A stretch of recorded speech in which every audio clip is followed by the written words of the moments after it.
Kia ora, welcome back. I'm Jamie from New Zealand Mountain Biking, and in today's video, we are going to be talking about linking features. If you've ever felt kind of janky or out of control, things are jumping out at you on the trail, then this is going to help you for sure. Link things together and feel nice and smooth. So I'm going to show you how to keep momentum through corners.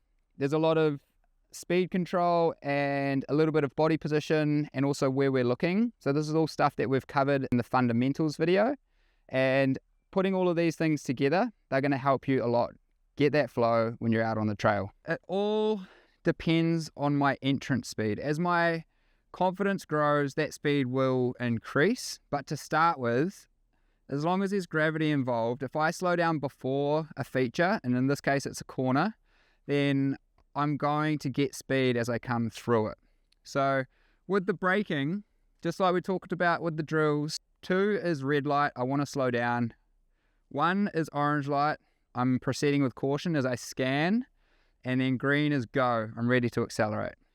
As I come down the trail, I can see where I would slow down, where it's nice and straight, and right at that point is the widest point that I'm happy to enter any further, and it's too green. If I go too inside, it's all leafy. So somewhere between here and there is the perfect place to enter. The more confident I am, the wider I'm going to enter.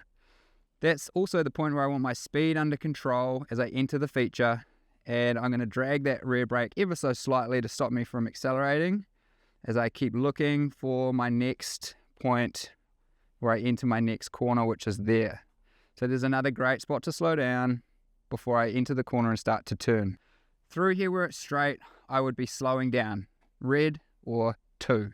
And then as I enter and I start to turn, I come off my front brake and I just modulate my rear while I look for my next entrance. Now this goes straight into another corner, so I want to make sure that I'm going to accelerate to that nice wide point again as I enter my next corner. From here, I'm happy, so I would release that brake and I'd accelerate exactly to where I enter my next feature. The linking features can be quite intimidating. This is a section on a grade 3 trail where everything is rollable, it's not too steep, so technically it is grade 3, but there are roots, rocks, loose stuff everywhere. So if I focus on every single detail of the trail, it's going to be really hard to look through my line, and it's also going to be super hard to relax. So relaxing and letting the bike move up and down underneath us uses our arms and our legs as our suspension and keeps our head nice and stable so that I can look through my line. If I get too tense because I'm braking hard through all of these bits, then my head's going to bounce around and I'm going to start looking at my front wheel again.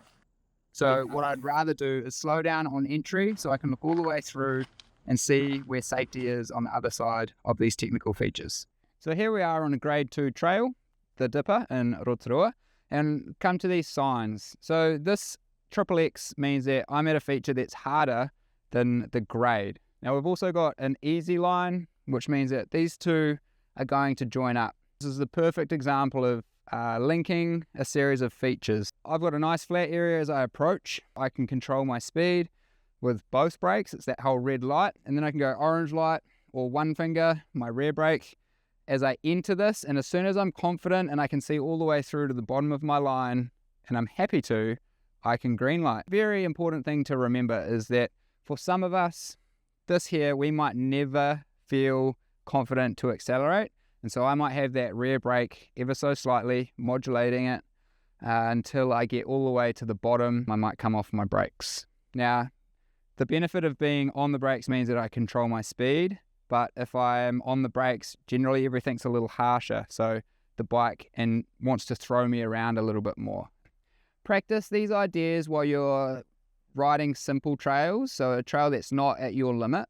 Dial it back a little bit so that you've actually got the room to think and you can practice what you're actually trying. If you go to anything that's too hard, then it can be a little bit scary and we can be a little bit stiff. So we want to find something that we're super relaxed to practice this on. That is the key thing. Hopefully your riding is going to be a whole lot smoother, so you'll be coming out of corners already with a plan for what's coming up next. See you out on the trail.